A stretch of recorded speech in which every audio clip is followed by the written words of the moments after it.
우리는 예레미야 말씀을 계속해서 나누고 있는데요. 우리가 이 예레미야 말씀을 이렇게 읽고 또 묵상하고 나눌 때 우리 안에 불편함을 느낍니다. 왜냐하면 이 예레미야 말씀은 이스라엘 백성들에 대한 이 이스라엘 백성들의 죄악과 타락에 대한 고발이고 또 그로 인한 하나님의 확정된 심판에 대한 이야기이기 때문입니다.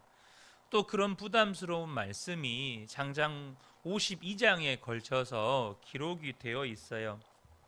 여러분, 죄에 대한 고발과 확정된 하나님의 심판에 대한 이야기를 이렇게 긴 장에 걸쳐서 긴 장의 할애에서 성경에 기록해 놓으셨다.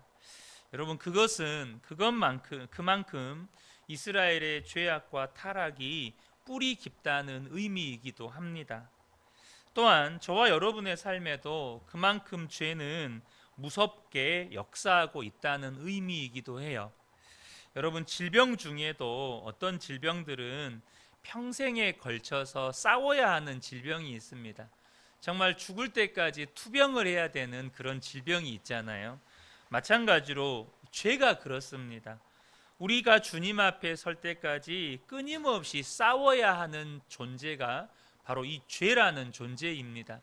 여러분, 그렇잖아요. 우리 속에 정말로 뿌리 깊이 박혀 있어서 뽑아도 잡초처럼 또 어느새인가 보면 우리 안에서 이렇게 무성이 자라있는 그 죄의 지독함. 그래서 저와 여러분이 정말로 하나님 앞에 설 때까지 싸워야 하는 존재가 바로 이 죄라는 존재입니다. 그래서 히브리서 12장 4절을 보면 너희가 죄와 싸우되 아직 피 흘리기까지는 대항하지 아니하고 라는 말씀이 있는데요. 이 말씀이 의미하는 것은 우리가 죄와 싸워야 하는데 정말로 피 흘리기까지 처절하게 죄와 싸워야 한다는 의미입니다. 오늘 본문은 하나님께서 이스라엘을 심판하기 위해 들어쓰신 이 바벨론 군대가 이제 정복 전쟁을 위해서 출발해서 이스라엘을 추수하듯이 이렇게 쓸어버릴 것이라는 말씀입니다. 예레미야는 이렇게 이제 임박한 침공을 앞두고 사람들에게 예루살렘을 피하라고 말씀하고 있습니다. 예루살렘도 더 이상 안전한 곳이 아닌 것이죠.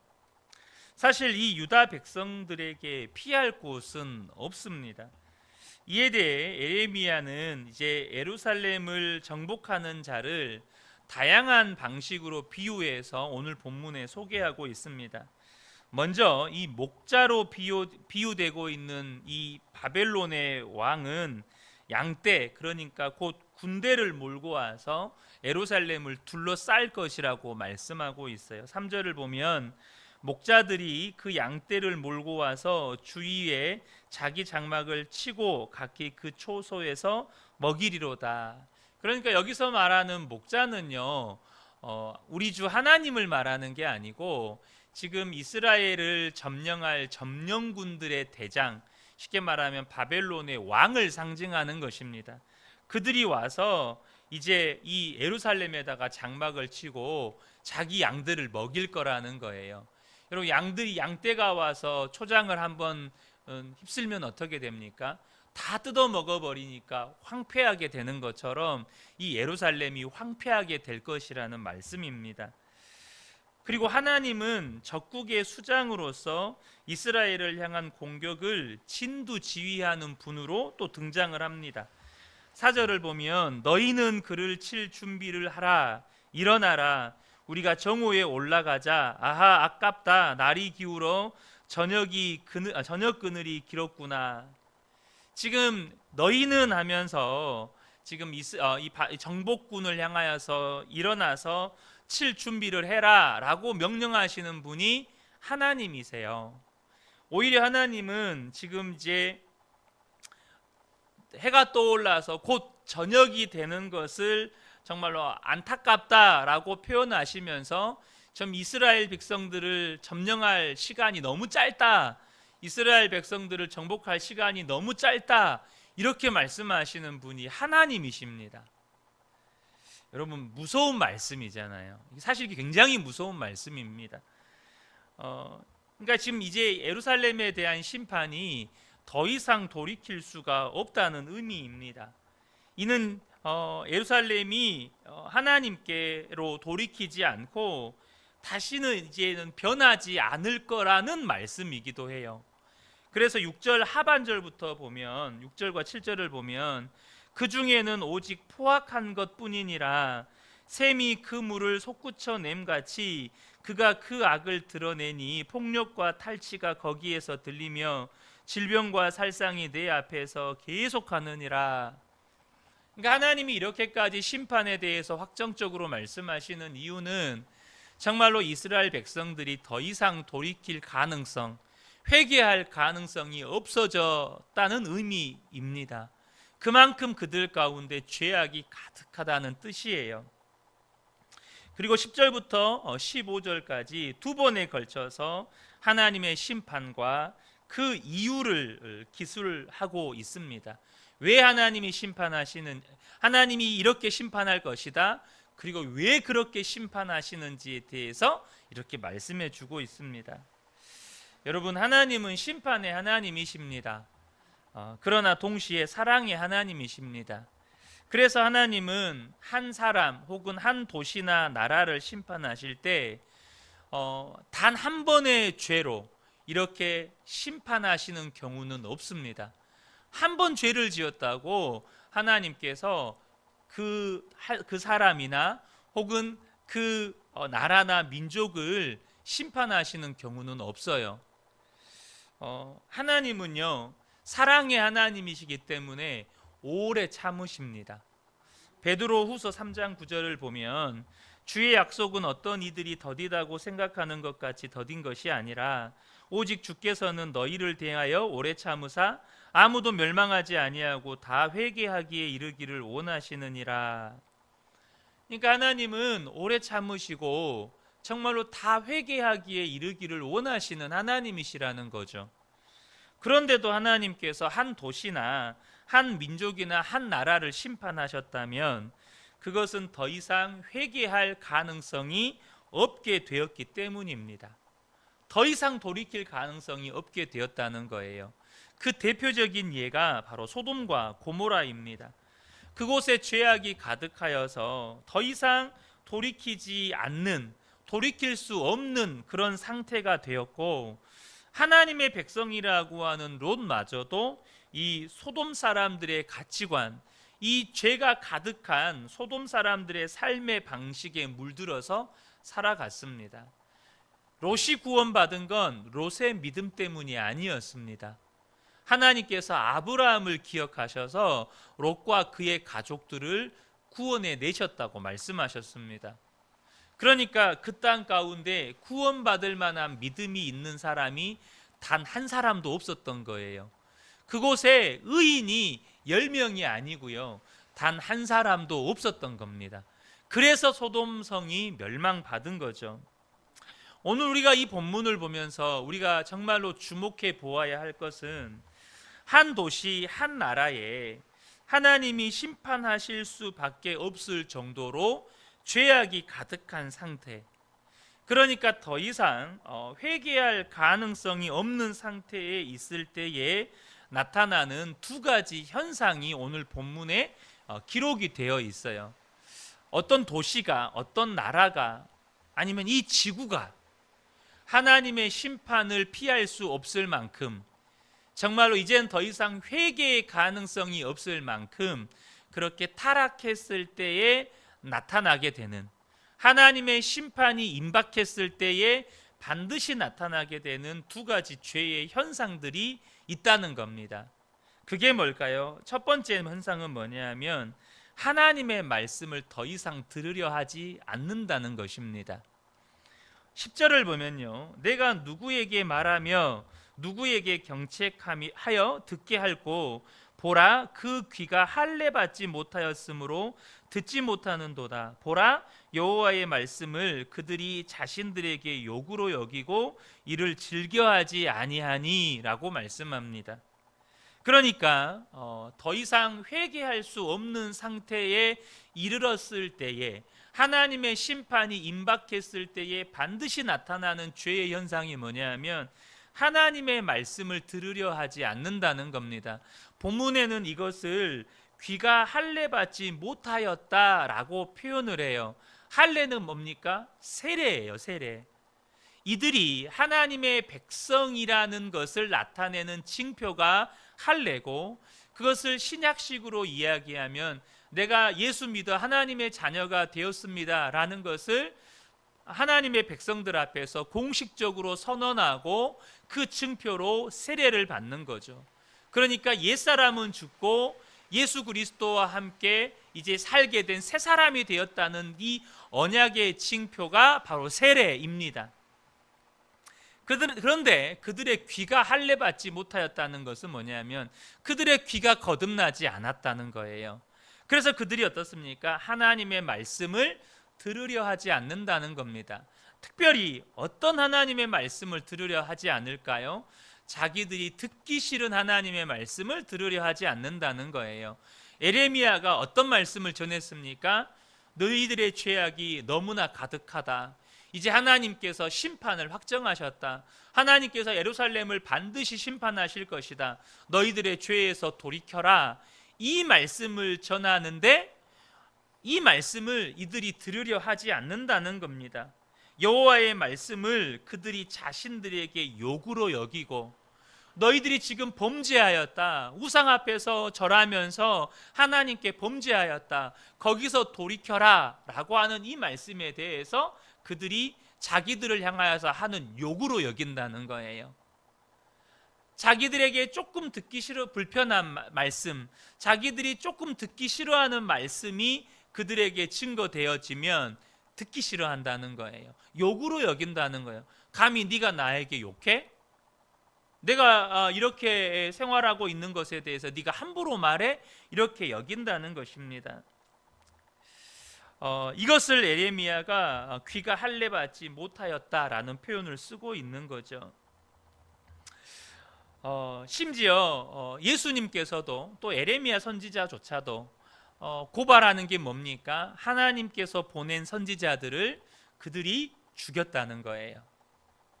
하나님의 말씀을 선포하는 선지자들을 그들이 죽였다는 것입니다.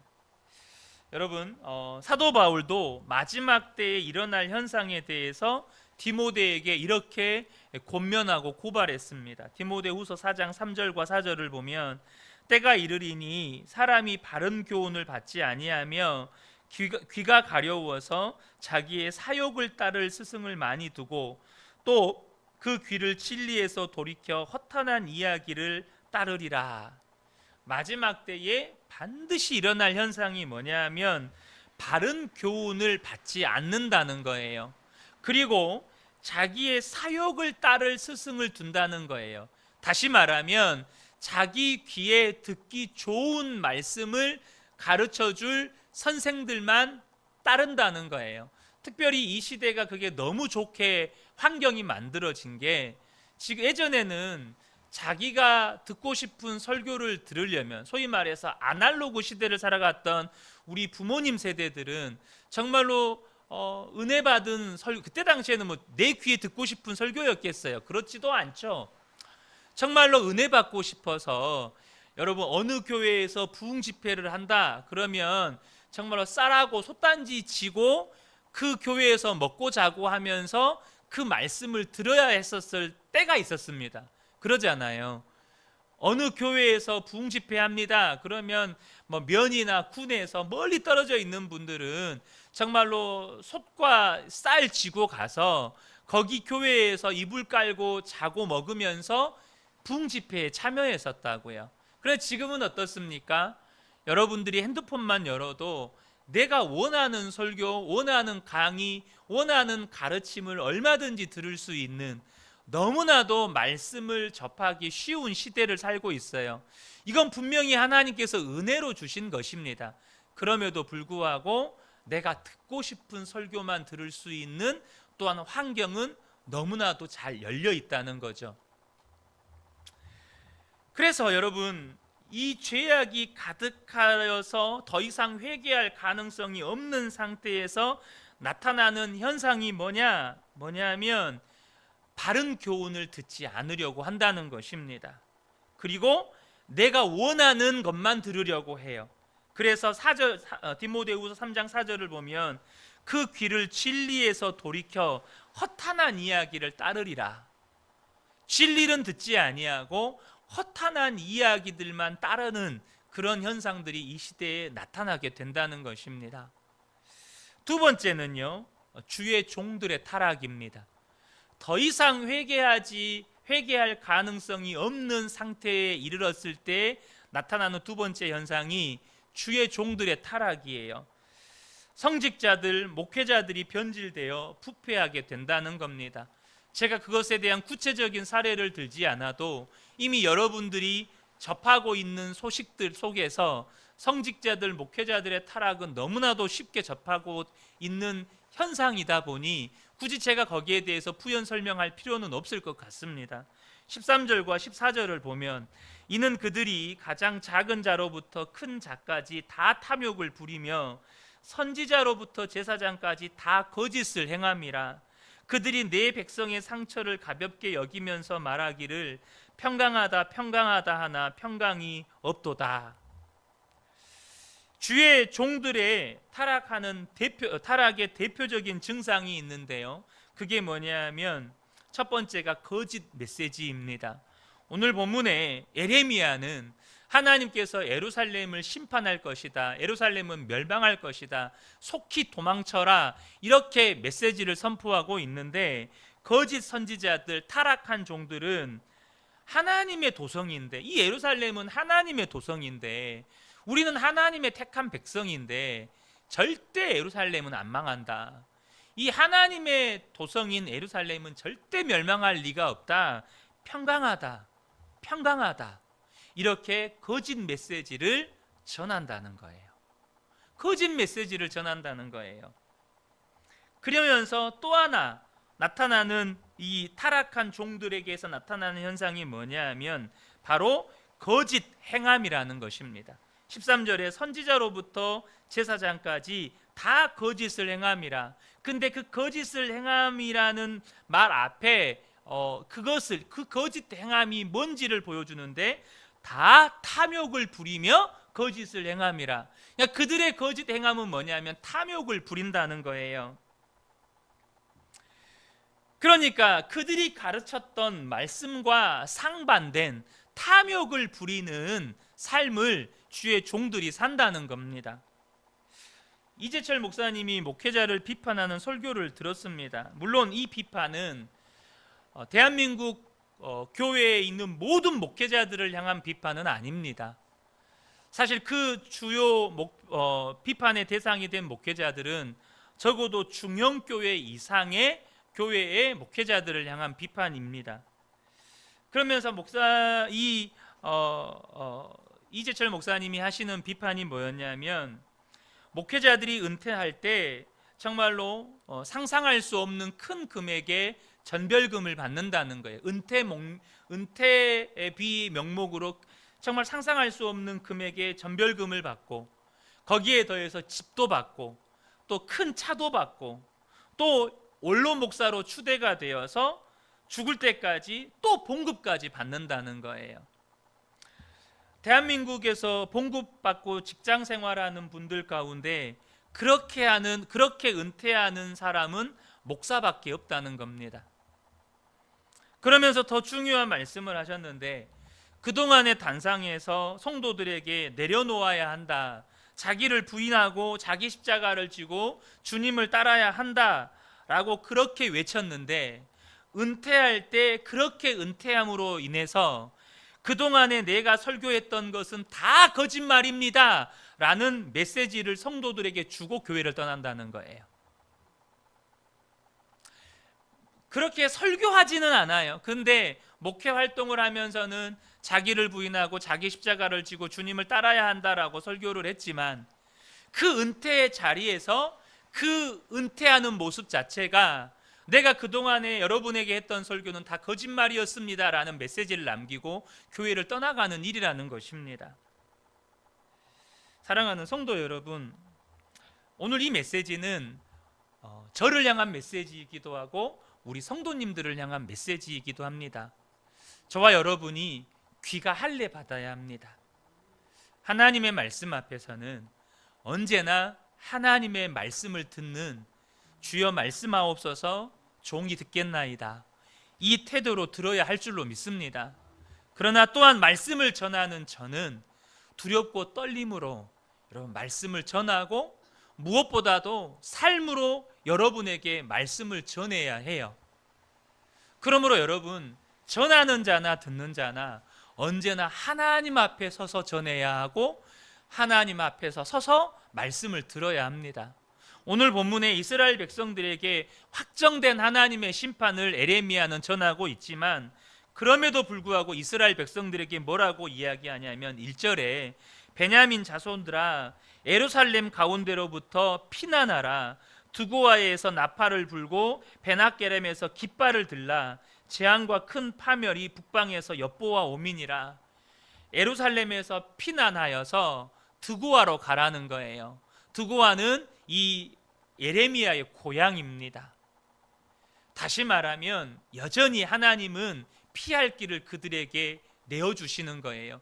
살 길을 여전히 그들에게 주시는 겁니다. 다시 말하면 그들에게 여전히 기회가 있다는 겁니다. 확정된 심판을 말씀하시지만 그럼에도 불구하고 아직도 피할 기회가 있고 돌이킬 기회가 있다는 거예요. 여러분, 하나님은 심판하시면서도 여전히 마음을 조마조마하면서 내 백성들이 돌이키고 구원받기를 원하신다는 것입니다. 사랑하는 성도 여러분, 우리가 살아가는 이 시대가 정말로 마지막 때를 향해 달려갑니다. 그것도 지금 신속하게 달려갑니다. 이때의 저와 여러분이 하나님을 향하여서 귀가 할례 받은 자가 되기를 축복합니다. 또한 저를 위해서 기도해 주시기 바랍니다.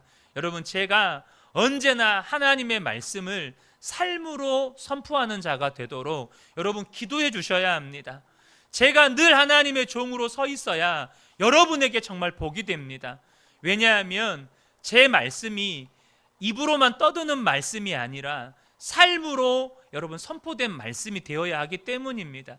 그래서 우리 모든 성도님들이 함께 하나님의 말씀 앞에 서는 복된 분들 되시기를 예수님의 이름으로 축복합니다. 아멘.